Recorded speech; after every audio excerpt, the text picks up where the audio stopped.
Hey there!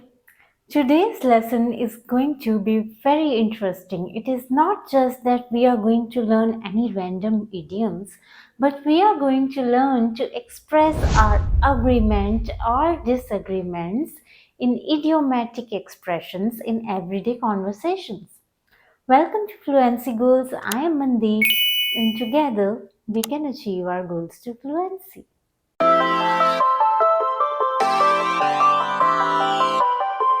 Before I begin this lesson, I want to humbly request you to please subscribe to my channel. A small gesture on your part can really help my channel grow to great lengths. So we are going to begin with the idioms that can be used to express agreement, followed by the idioms that can be used to express the disagreements. So I'll be taking up 5 idioms each, making it up to 10.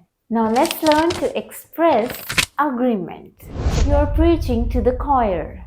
When someone says you're preaching to the choir, they mean that the person they are talking to is telling them something that they already knew or agree with. It's like saying, hey, you're telling me something I already believe and I support it. Telling me to eat healthier? You're preaching to the choir. I'm already on a strict diet.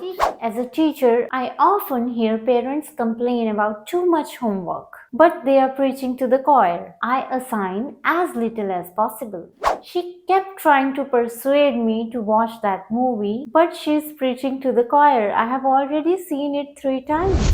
On the same page. To be on the same page means that you or someone share the same understanding or have the same opinion about something. It's like both of you are reading from the same book and are at the same point in the story. So you understand each other perfectly. I think we are on the same page about how to handle this project. I think we are finally on the same page on where to go for vacation. We need to get everyone on the same page before we move forward with this plan.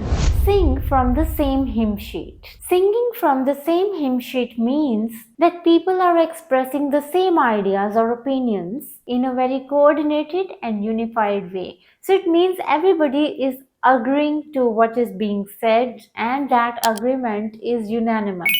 So this idiom comes from the idea of a choir singing from the same sheet of music, ensuring that they all sing the same notes and words. So when you say people are singing from the same hymn sheet, you mean that they are all in agreement and presenting the same viewpoint. The coach emphasized the importance of the team singing from the same hymn sheet in order to achieve success.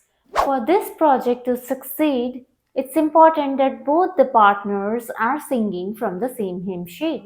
When addressing the public, it's crucial that the politicians are seen singing from the same hymn sheet. That makes the two of us. So that makes the two of us is used to express agreement with what someone has already said and done. So when you say to someone that makes the two of us, it means that you share the same opinion or feeling. I find that movie incredibly boring. That makes two of us. I couldn't stay awake through it. I'm exhausted after today's workout. That makes two of us. I can barely move. I'm so glad it's finally Friday. That makes two of us. I have been waiting for the weekend all the week. You have hit the nail on the head. This means that someone has said something or done something that was exactly needed or required, and that person has made the correct observation. It's like hitting a nail directly on its head with a hammer, getting it exactly right. So when somebody tells you this, that you have hit the nail on the head, they are complimenting you on your insight or understanding of the situation or things. I think the problem with our website is the complicated layout. You have hit the nail on the head. Simplifying the design could make it more user-friendly. Oh, this recipe needs more seasoning. You have hit the nail on the head. A bit more salt and pepper would really enhance the flavors. I think the reasons why our sales are dropping because the prices are too high. You have hit the nail on the head. Dropping the prices might attract more customers. To each his own. To each his own means that everyone is entitled to their own preferences, opinions, and choices, even if they are different than yours. My sister likes to wear bright clothes, while I prefer muted tones. To each his own, I guess. I can't believe that you enjoyed that cheesy rom-com. But hey, to each his own. Everyone has different tastes in movies. Some people love knitting, others prefer rock climbing. To each his own, as long as it brings joy. To not see eye to eye. When people don't see eye to eye, it means they don't share the same viewpoint or understanding, and they may have different opinions, perspectives, or beliefs about something and cannot reach an agreement or understanding. We don't see eye to eye on music choices. I prefer classical, but my friend is into heavy metal. The neighbors don't see eye to eye on religion. One family is devotedly religious while the other is atheist.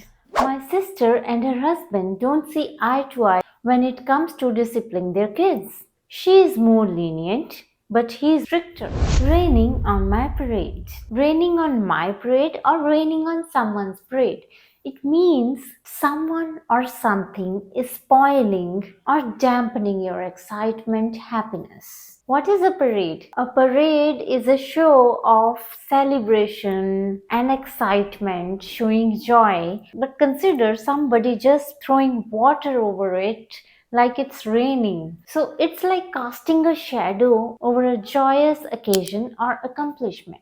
It implies that while you're enjoying something, someone or something comes along and ruins your experience with their remarks or creating a situation that makes it less enjoyable or successful. I was thrilled about my vacation plans, but then my boss told me I couldn't take time off. Talk about raining on my parade. I was so excited about my promotion, but my colleagues' negative comments really rained on my parade. I'm sorry to rain on your parade, but have you considered the potential risks for your new business venture? You have a bone to pick with. Having a bone to pick with someone means you have a problem or a complaint about something that they did or said. Imagine you have small bones stuck in your teeth. It's irritating until you get it out. Similarly, when you have bone to pick with someone, it's like having something bothering you until you talk about it and solve the issue. It's a way to express that there is something on your mind and you need to discuss it with someone to clear things up. He has a bone to pick with his landlord about the sudden rent increase. She has a bone to pick with her co-worker over taking credit for her ideas. I have a bone to pick with my roommate about the loud music late at night. One man's meat is another man's poison. So one man's meat means something that is enjoyable for one person can be a poison for somebody else, cannot be enjoyable for somebody else. So if you are enjoying something, if you like to do something, it doesn't mean that the other person also likes doing it. People can have different tastes or different choices. Imagine one person loves spicy food, they enjoy the heat and flavor, but another person might find spicy food unpleasant and it might upset their stomach. So what's delicious and enjoyable for one person could be unpleasant or harmful for another. Some people enjoy the hustle and bustle of the city, while others find it overwhelming. It's true that one man's meat is another man's poison. For some people, working long hours brings satisfaction and fulfillment. But for others, it's exhausting and draining. It really depends. One man's meat is another man's poison. She finds joy in bungee jumping, while he prefers a quiet day at the library. It's all about personal preferences. One man's meat is another man's poison. So that was all for today's session. I hope that it added some value to your learning. If you have liked this video, then please hit the like button and do subscribe to my channel. Share it with your friends if you feel that it can benefit them. So thank you so much for watching this. See you next week with another lesson. Till then, happy learning.